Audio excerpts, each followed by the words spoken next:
Bom, pessoal, retomando o nosso raciocínio, para terminar essa parte da discussão de pessoas e bens acerca da LINDB, eu quero falar um pouquinho para vocês sobre validade da norma jurídica. Veja, a gente discutiu vigência, porque são os primeiros artigos da Lei de Introdução às Normas do Direito Brasileiro. Mas além da vigência, além da força impositiva que a norma jurídica pode ter, é importante fazer uma discussão sobre a validade. Validade pode ter dois sentidos diferentes. A princípio, quando vocês escutarem falar do termo validade, ele pode estar se referindo à questão de requisitos formais. A lei passou pelo processo legislativo regular, ela foi aprovada com o quórum que deve ser aprovada, ela recebeu sanção presidencial, ela foi publicada no Diário Oficial da União, então a gente vai dizer que essa lei é válida. Mas ela é válida onde? A vigência pergunta ou dá a resposta acerca da questão do tempo.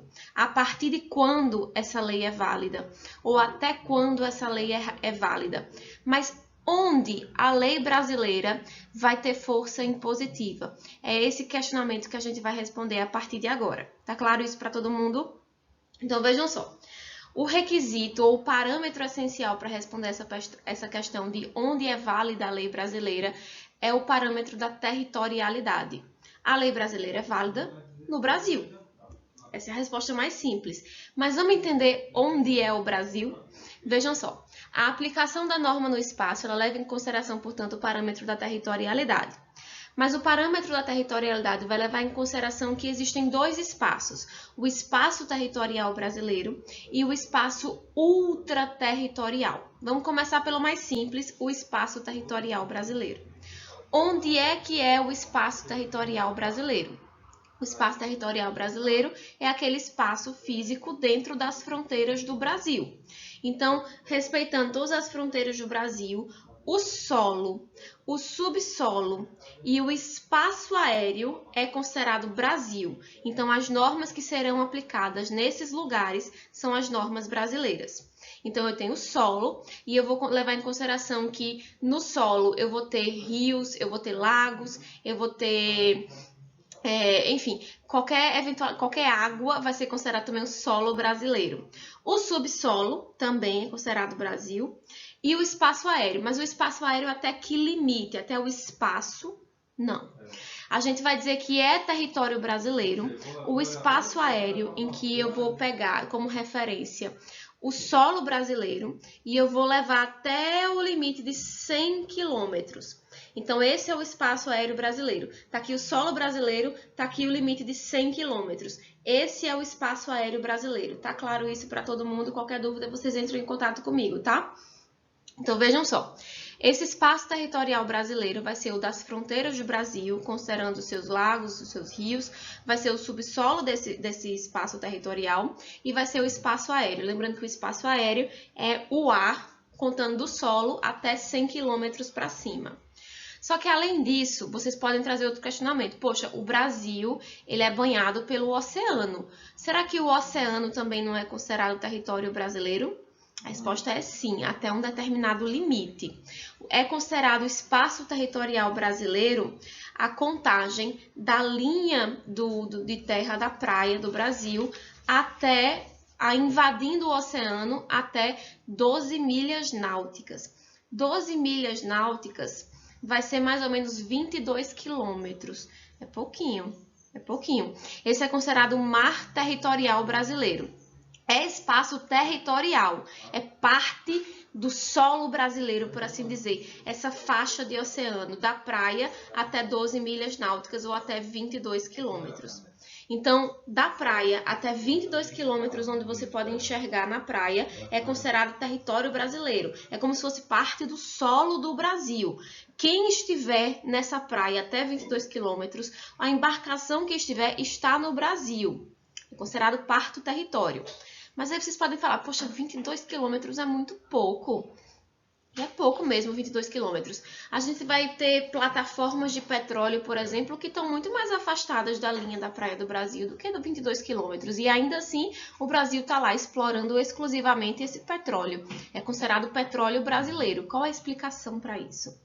Porque, além do mar territorial, que é considerado espaço territorial brasileiro, A gente tem também a Zona de Exploração Exclusiva. Tem uma convenção das Nações Unidas, uma convenção da ONU, é uma convenção sobre o direito do mar, se não me engano, o direito sobre o mar, algo assim, em que a ONU entende, no âmbito do direito internacional, que os estados soberanos eles têm autonomia para legislarem sobre uma zona de exploração econômica que é exclusiva. Então, do fim do mar territorial brasileiro, isto é, do fim desses 22 quilômetros até 200 quilômetros para frente, é zona de exploração econômica exclusiva do Brasil. A maior parte dos estados soberanos tem essa legislação parecida com a nossa. Leva em consideração a referência de 200 quilômetros de zona de exploração exclusiva.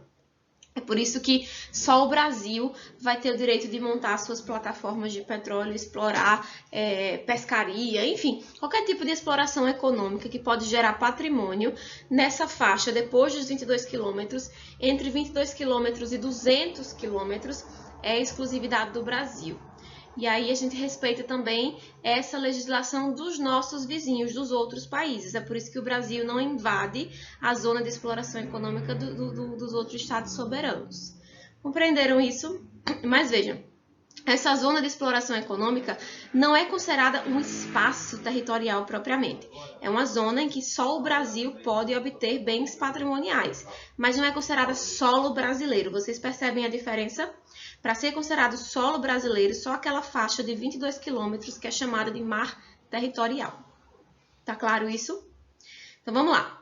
Então a lei brasileira é válida no solo brasileiro, dentro das fronteiras do que a gente chama de Brasil, no subsolo correspondente a este solo brasileiro e no espaço aéreo correspondente a este solo brasileiro, até o limite de 100 quilômetros para cima. Além disso, é considerado território brasileiro também essa faixa de mar que corre a costa brasileira de 22 quilômetros. Lembrando que o Brasil tem ainda mais 200 quilômetros, além desses 22, de zona de exploração econômica. A gente não para por aí, não. Entendendo isso, a gente sabe onde é que a lei brasileira é amplamente aplicada. Mas ainda assim, é possível que a lei brasileira seja aplicada nos chamados espaços ultraterritoriais. Quais são esses espaços ultraterritoriais? Espaço ultraterritorial são lugares que não são exatamente considerados solo brasileiro, mas que ainda assim, nesses lugares, vai ser aplicada a lei brasileira. Quais são esses espaços ultraterritoriais? A gente tem alguns.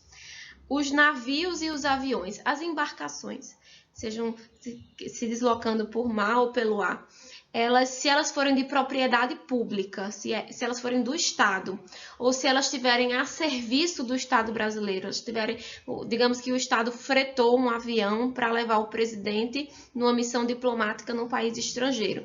Por mais que a embarcação não seja propriamente do Estado brasileiro, ela está a serviço do país. Então, essa embarcação, navio ou avião, que é de propriedade pública ou está a serviço do Estado brasileiro, onde ela estiver, vai estar sujeita à legislação brasileira. Independente de onde estiver. Pode ser que tenha, então, uma embarcação, um avião da Força Aérea Brasileira que está pousado lá no aeroporto na Alemanha. Porque ele é da Força Aérea Brasileira, portanto, porque ele é propriedade do Estado brasileiro, ele vai ser um espaço ultraterritorial, isto é, se um crime for cometido dentro deste avião, não é dentro da plataforma, não é dentro do aeroporto, é dentro do avião, então vai ser considerada a lei brasileira. O Brasil entende que a lei brasileira vai ser aplicada para resolver aquele crime. Compreendem a lógica? Se eu tenho um navio da Marinha Brasileira que está atracado num porto na África do Sul, por qualquer que seja o motivo, um crime que for cometido, ou um contrato que for desfeito, ou uma briga que acontecer dentro deste navio, vai ser regulamentado pela legislação brasileira, porque esse navio, por ser da Marinha Brasileira, por, portanto, ser propriedade pública, é uma extensão do solo brasileiro. É o chamado espaço ultraterritorial. Compreendem? Além disso, excepcionalmente, em algumas situações, as embarcações privadas, elas também podem ser consideradas espaços ultraterritoriais. As embarcações privadas, elas sempre vão respeitar o solo onde estiverem. Então, por exemplo, se eu tenho uma embarcação que é de uma propriedade particular, é de um cidadão, que está dentro do mar territorial brasileiro, está no solo brasileiro, portanto é a lei brasileira. Mas essa embarcação privada, se ela tiver, digamos que ela saiu navegando e chegou ali no porto em Portugal, está atracada, portanto, em Portugal.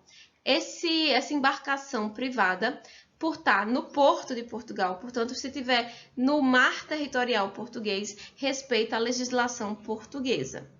Nosso problema vai ser, temos o mar territorial brasileiro, aí temos o mar territorial português. Mas entre esses dois mares territoriais, existe o que a gente chama de alto mar, que não é propriedade, que não é parte, que não é solo de nenhum estado soberano. Na verdade, é um direito internacional que todo mundo poderia navegar e utilizar essas vias de alto mar. É um espaço fora da soberania dos estados, por assim dizer. Então, se um crime for cometido nessa embarcação privada, quando ela estiver navegando, saindo aqui de João Pessoa, indo lá para Portugal, saiu já do espaço do solo brasileiro, não entrou ainda no solo português, está em alto mar. Está no espaço, portanto, que está fora da soberania de qualquer estado. Qual é a legislação que vai ser utilizada para resolver o conflito que porventura acontecer nessa embarcação em alto mar? Essa questão a gente consegue responder entendendo a regra dos espaços ultraterritoriais. Por quê? Se a embarcação está em alto mar, a gente vai entender que a legislação utilizada para resolver aquele conflito é a legislação da bandeira sob a qual a embarcação está registrada. Toda embarcação, todo navio, toda aeronave tem um registro. No caso específico de um navio, de um barco, é registrado aqui no Brasil na Capitania dos Portos. Então, se o brasileiro comprou esse navio, registrou esse navio em seu nome na Capitania dos Portos daqui, essa bandeira que esse navio carrega, onde estiver no mundo, é a bandeira brasileira. Então, enquanto esse navio estiver no mar territorial brasileiro, vai respeitar a lei brasileira. Mas em alto mar, se tiver atracado no porto lá em Portugal, vai respeitar a legislação portuguesa. Mas em alto mar, quando o navio não se submete à autoridade de nenhum estado soberano, vai respeitar a autoridade da bandeira que carrega. Compreendem a lógica? Então vai ser a legislação brasileira. Agora, se um avião da TAP, que é a empresa portuguesa lá, a empresa, se não me engano, até uma empresa estatal. A TAP, ela é uma empresa, a maior empresa de aeronaves, de voos de Portugal. Então, digamos que o avião saiu lá de Portugal, está em Portugal, respeita a legislação brasileira. Quando chegar aqui no aeroporto, em Recife, digamos, chegou no solo brasileiro, já entrou no espaço aéreo brasileiro, respeita a lei brasileira. Mas o que acontece se porventura algum problema acontecer quando o avião está no meio do oceano, quando ele está sobrevoando o alto mar, a parte do oceano que não está à disposição da autoridade de nenhum outro estado? Então, se um crime acontecer, a lei utilizada vai ser a lei da bandeira dessa aeronave. Por ser uma aeronave que é de uma empresa portuguesa, está registrada com o governo português, então vai ser a legislação portuguesa que vai regulamentar aquela situação. Então, vamos lá. Nesse caso, se eu tiver no alto mar ou no espaço aéreo correspondente ao alto mar e eu não sou uma embarcação pública, eu sou uma embarcação privada, eu vou ter que levar em consideração a bandeira que eu carrego. Tá claro isso para todo mundo? Alguma dúvida sobre isso? Então, vejam só, pessoal, a gente encerra a nossa discussão sobre a LINDB agora. Na próxima aula, acredito que já vai ser por transmissão ao vivo, a gente vai iniciar o nosso debate sobre os direitos de personalidade. A gente vai começar a entender o Código Civil propriamente. Qualquer dúvida, eu estou à disposição, mas se não, a gente se vê lá na próxima quinta-feira. Até mais!